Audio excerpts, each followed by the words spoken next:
Here, Twin Flame. Pag-usapan natin ngayon ang ating mga anak o mga bata.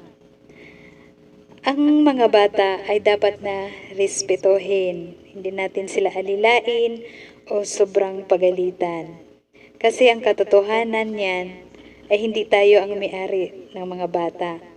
Nagiging instrumento lang tayo para magkaroon sila ng katawan.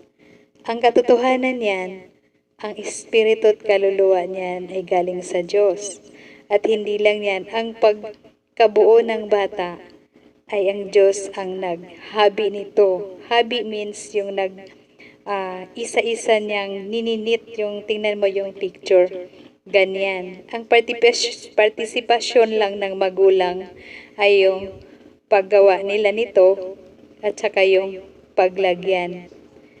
At yung tinatawag na ginagamit na yung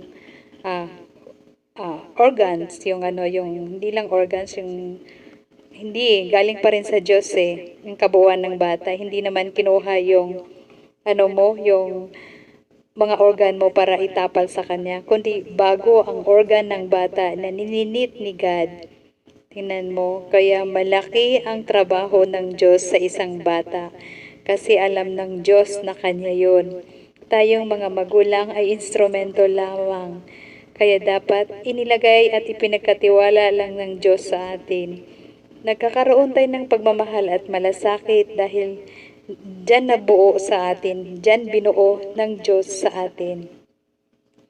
Kaya nga, huwag kagalitan ng sobra ang mga bata.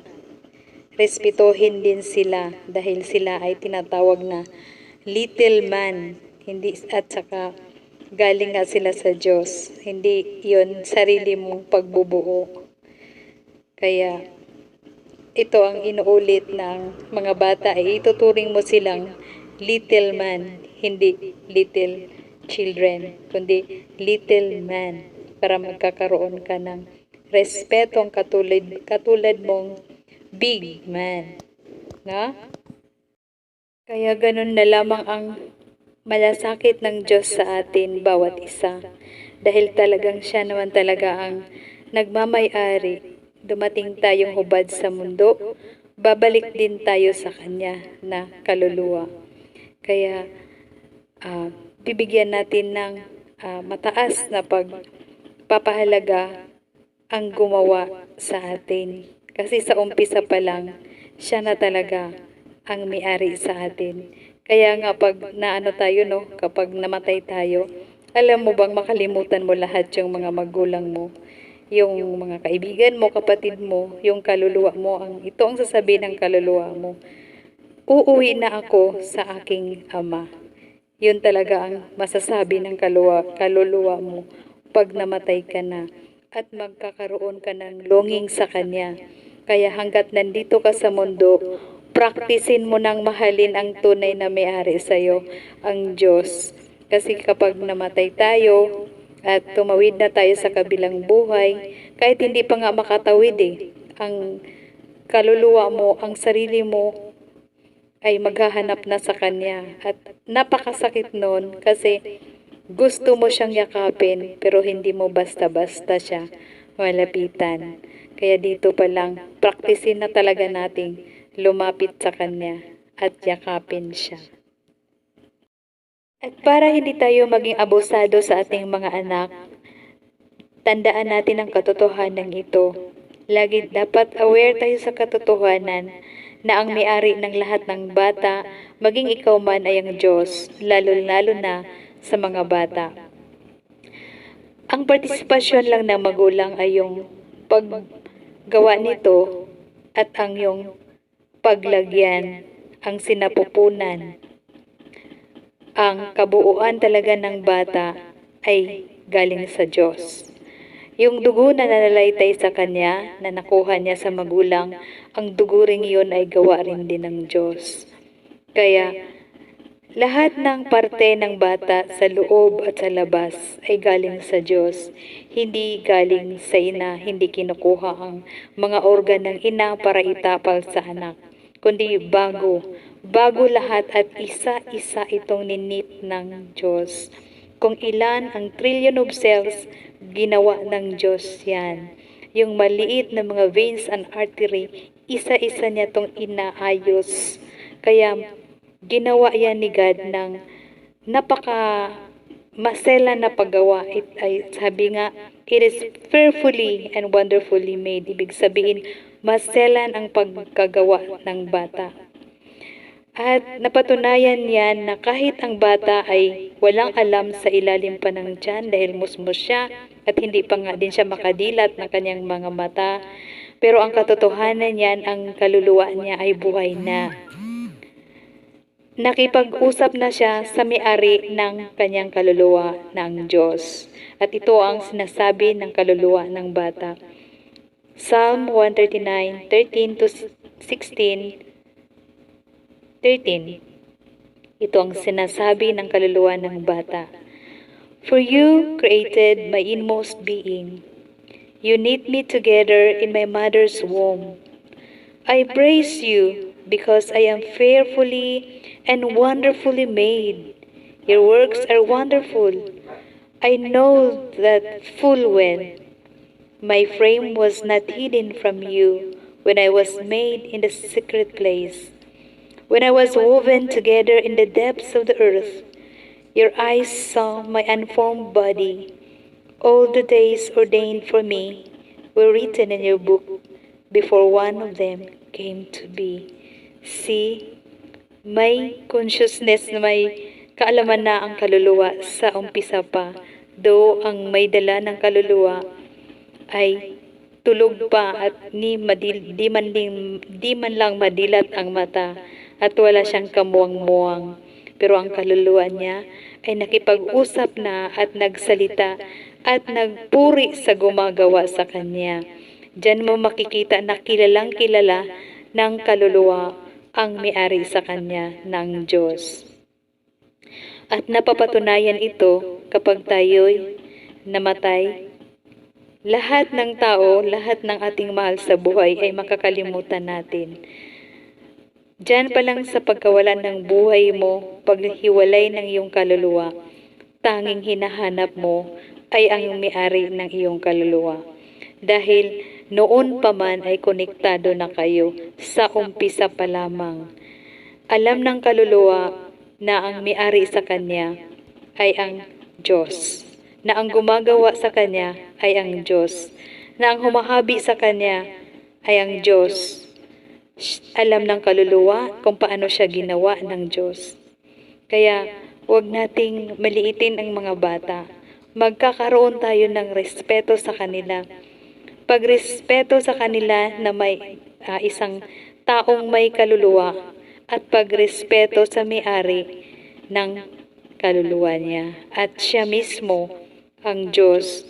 Kaya hindi natin pag-aari ang bata. Kaya wag nating kalimutan yan. Lahat tayo, nagkakaroon tayo ng galit o kaya pagmamalupit sa mga bata dahil nakalimutan natin na akala natin ang batang nasa atin ay pag-aari natin. Yan ay malaking kamalian ng isang magulang. Kaya tumutok tayo sa katotohanan na ang may-ari ng batang yan ay ang Diyos, hindi ikaw. Ang Diyos din ang nag-iingat sa kanya sa mga araw at sa mga linggo ng kanyang pagbubuo. Aware na aware si God sa kanilang dalawa. Kung paano nagsasalita ang kaluluwa sa walang kamuwang-muwang na bata. For you created my inmost being, you knit me together in my mother's womb. Yan ang salita ng kaluluwa sa may-ari ng kaluluwa ng Diyos. Kaya ito sa mga nakakabuo ng mga bata, wag na wag niyong tanggalin yung bata. Wag na wag kayong ma-engage sa abortions kasi napakalaking kasalanan yon. Alam niyo ba kung paanong naging kasalanan yung napakalaking kasalanan ng abortion? Kasi walang kalaban-laban yung pinatay mo. Yun ang pinakamalaking kasalanan ng abortion. Mabuti pa kung nakipagsuntukan ka na lang o nakipagitakan ka na lang, at least yung kaharap mo lumalaban. Pero yung bata na kusa mong ah, pisitin o kaya anong tawag nun, yung pipigain para lang mawala o matanggalan ng hininga, na murder pa rin, murder ang tawag niyan. At napakalaking kasalanan na tinatago mo dahil kahit nakatago yan, hindi yan nawawala sa konsensya mo. Kasi isipin mo na lang, kahit anong hirap ng pagkakaroon mo ng ng pagbubuntis o hirap ng buhay, wag na wag mong gawin ang magkitil ng walang kalaban-laban na buhay. At ang sigaw ng bata, "Ma, akala ko ba ikaw ang magliligtas sa akin, Mami?" Mami, ganun ang sigaw ng bata habang kinikitil mo ang kanyang buhay, o kaya'y nilalason mo siya. Yun ang sigaw niya at ang sigaw din ng kanyang kaluluwa. Napakaawa. Lalahanin niyo, isipin niyo, ang bata, kahit yung baby pa siya, hindi, pagkakabuo pa lang niya, yung kaluluwa niya, nagsasalita na. Tapos kikitilin mo, napakagrabing sigaw ng kaluluwa niya na gustong mabuhay sa mundo at tumingin ng mundo. Napakadamot ng magulang kung ganun, na siya lang ang gustong tumingin ng mundo. Hindi man lang niya binigyan ng liwanag ang batang gustong kalooban ng Diyos na mamuhay sa mundo. Kaya wag na wag gawin itong tinatawag na abortion. Kasi sobrang laking kasalanan to. Tahimik lang siya kunyari pag hindi ka nahuhuli, pero yung konsensya mo at ang Diyos ang nagiging kalaban mo sa pagkitil ng buhay. Kasi sabi ko nga, siya ang gumagawa nito. Pinaghihirapan niya ang bata ng gawin ito. Ikaw, dinadala mo lang siya. Kaya kahit ano pa mang mangyari, isipin ng mga ina na nagkaroon ng mga bata na sigad ang naghahabi nito, hindi ikaw. Kaya hayaan nyo silang lumabas dito sa mundo at mamuhay. At habang si Mami ay nabubuntis, kamay pa rin ng Diyos ang nag-iingat sa kanya. Kaya napapansin nyo yung balat ng tiyan ng Mami, kinakapalan panigad ng extra layer ng taba para lang maprotektahan ka.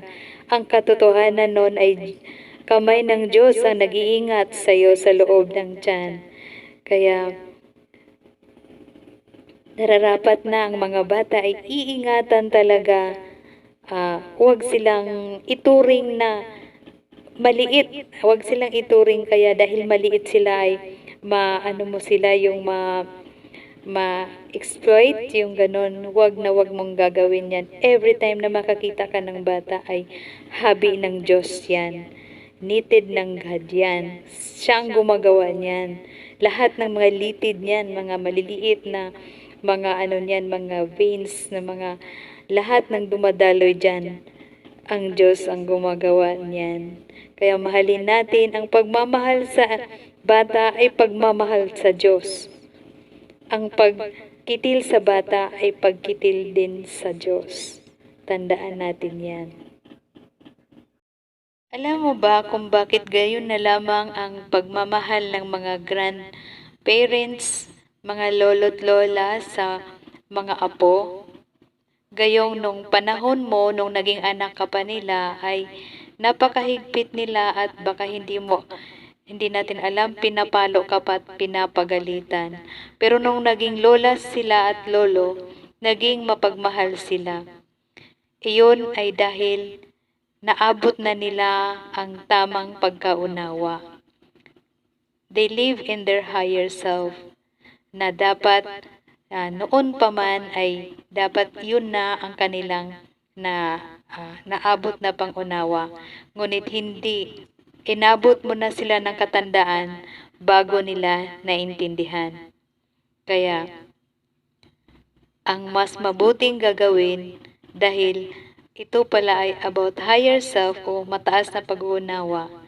Huwag mo nang hintayin maging lolo o lola para lang maunawaan ang mga bata. Stick ka lang doon sa katotohanan na ang mga anak mo ay hindi mo pag-aari, kundi ikaw lamang ay isang tagapagbantay o tagapagtingin sa kanila na kailangan magbigay sulit ka sa may-ari na ang Diyos kung paano mo kinakalinga ang kanyang mga anak na siya mo ring anak bilang instrumento sa mundong ito. Kaya sabi ng Panginoong Hesus sa Matthew 18:10, "Don't look down on any of these little ones, for in heaven their angels are always in the presence of my heavenly Father." Yun, huwag mo daw i-look down. Ano pa kaya kung minamaltrato mo, napakalaking kasalanan. Dahil ang mga anghel ng mga bata na yan ay laging nasa presensya ng Diyos, malapit na malapit sa Diyos, sa Amang nasa langit. Pag ikaw ay isang ina na minamaltrato mo yung iyong anak, alalahanin mo ng anghel niyan, hindi man yan makapaglaban yung anak mo. Ang anghel yan ay nandun sa harapan ng Diyos. Isusumbong ka. Kaya malayo ang isang ina na laging nagrereklamo sa kanyang anak at laging nagagalit sa kanyang anak ay malayo sa grasya. Kasi sinusumbong din ng mga anghel nila ang pinanggagawa mo sa Diyos. Kaya napakalapit nila sa Diyos. Kung gaano mo naman minahal ang iyong anak, pinagsilbihan mo, inunawa mo, ganun din ang sumbong ng mga anghel sa harapan ng Diyos Ama. Kasi ang katotohanan niya na sinabi ng Panginoong Hesus, ang mga anghel nito, yung kanilang bantay o kaya anghel nila, kasi bawat tao ay may anghel. Pero ang anghel ng mga batang maliliit ay nasa harapan mismo ng Diyos. Madali silang makapagsumbong. Kaya kung maganda ang ginagawa mo sa iyong mga anak, ang maganda rin ang kanilang ibabalita sa Diyos Ama at pagpapalain ka. Kaya minsan i-check natin kung bakit mahirap ang buhay natin, bakit malayo sa atin ang grasya. Tingnan mo kung paano mo tinatrato ang iyong mga maliliit na anak. Tingnan mo dahil ang mirror nila ay nandun sa langit, malapit sa Diyos Ama. Madali silang makapagsumbong. Kaya maganda, tratuhin nyo ng maayos at ibibilang ang mga bata na little man, na tao sila, na hindi sila basta-bastang samantalahan, hindi basta-bastang maliitin. Kaya kung ganyan ang paningin mo, na they are little man, na katulad mo na ikaw ay big man, ikaw ay lubos na makakaunawa sa mga bata. At bilang mapagmahal na magulang, maging ganito rin sana tayo na ang mga bata ay lalapit sa atin at hindi yung lalayo sa atin. Mamuhay silang payapa sa nakasama natin at mamuhay silang at ease at hindi may kinakatakutan na tigre. Dapat yung mga bata ay may harmony sa piling mo o at ease sila nakasama ka sa buhay nila.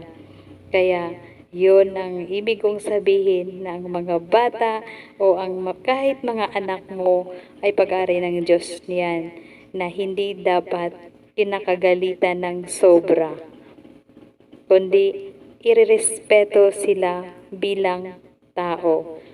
Kahit tinuturing mo silang anak, pero wag mo silang ariin dahil ang katotohanan yan, may totoong may-ari yan, ang Diyos, na naghirap na humabi sa kanila mula sa pinakamaliit na bagay hanggang sa kanilang mga organ.